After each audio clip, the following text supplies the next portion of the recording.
Hello à tous, bienvenue à nouveau sur Slorizouk.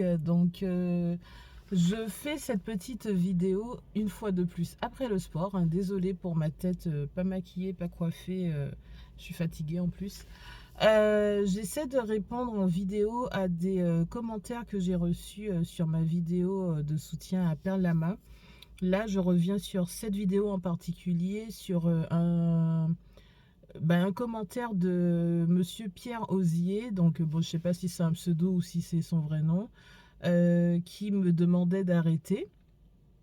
D'arrêter quoi du coup? D'arrêter la vidéo qui est déjà postée, d'arrêter les commentaires. Enfin, je n'ai pas compris le commentaire parfaitement. Ce que j'ai retenu et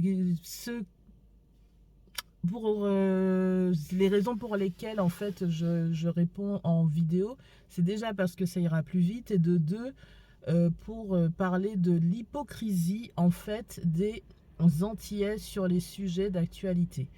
Dans le commentaire, en fait, je vois qu'il faudrait parler, enfin c'est ce que je comprends en tout cas du commentaire, qu'il faudrait parler du chlordécone, de l'eau sale, hein, c'est marqué au caca ou je sais pas quoi, mais j'imagine que ça veut dire les problèmes d'eau en Martinique, en Guadeloupe, aux Antilles.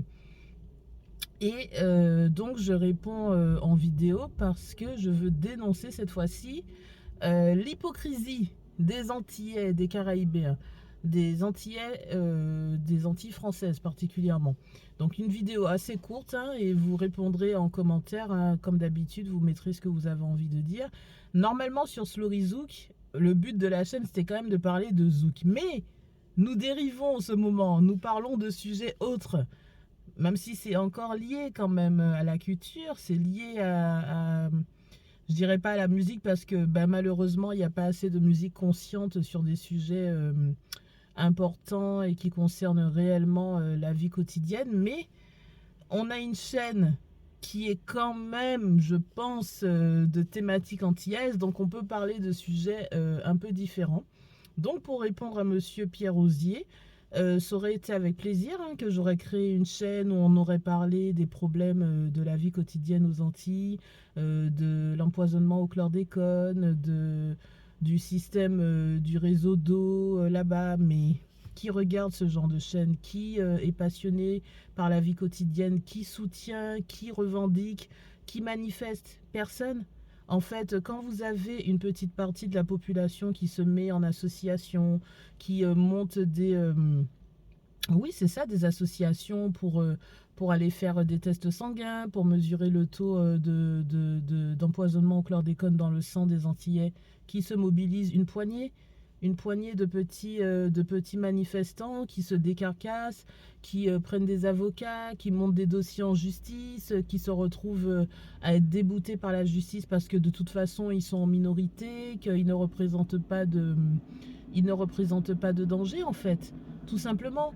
Par contre, on voit pour le carnaval la masse qu'il y a dans la rue, on voit pour des manifestations comme les yoles, et je ne critique pas. Le carnaval, les yoles, ça fait partie de la culture, c'est la tradition également.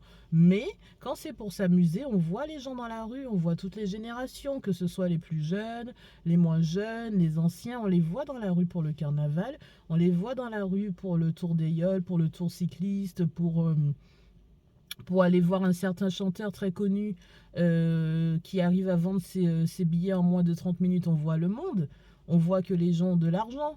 Les gens qui se plaignent toute l'année que oui, la vie est dure aux Antilles, que ça coûte 40% plus cher, que c'est difficile de trouver du travail, que c'est difficile de se loger, que c'est difficile de manger.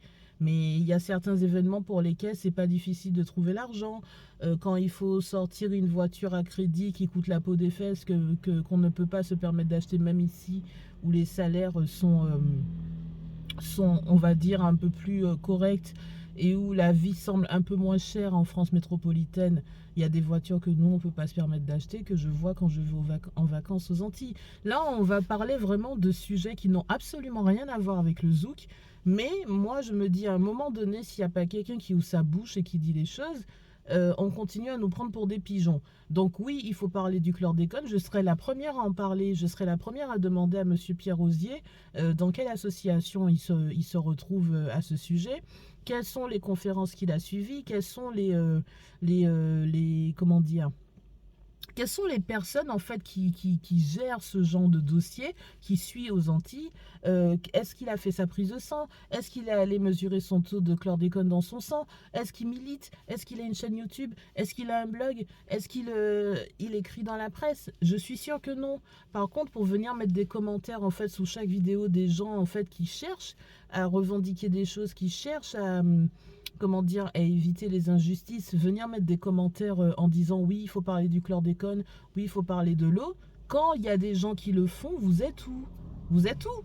Parce qu'il y en a qui le font, il y en a qui se décarcassent, il y en a qui parlent de sujets sérieux, mais les gens, ils sont où? En général, ces chaînes-là, il n'y a pas grand monde.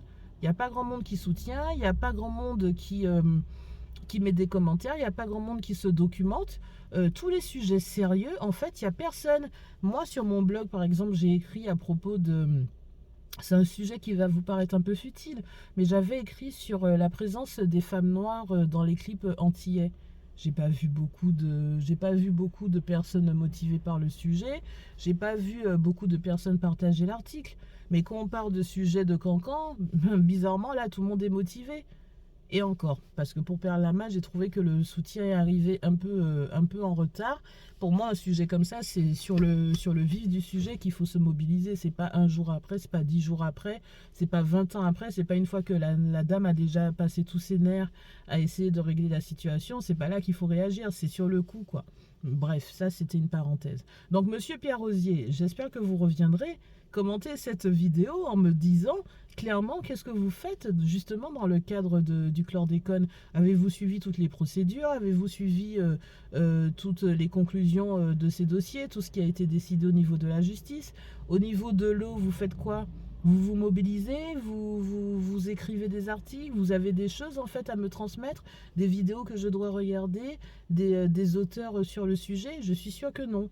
Je suis sûre que non. Donc, si c'est le cas, il n'y a pas de souci. Moi, la prochaine vidéo, avec tous les éléments que j'aurai reçus, tous les liens, tous les livres, toutes les vidéos, tous les auteurs que je devrais suivre à ce sujet, si j'arrive à avoir des informations de la part de Monsieur Pierre Rosier, avec plaisir, je ferai une vidéo consacrée au chlordécone et ensuite une sur l'eau. Voilà. Mais ne venez pas demander en commentaire des choses que vous-même, vous ne faites pas. Voilà. Merci.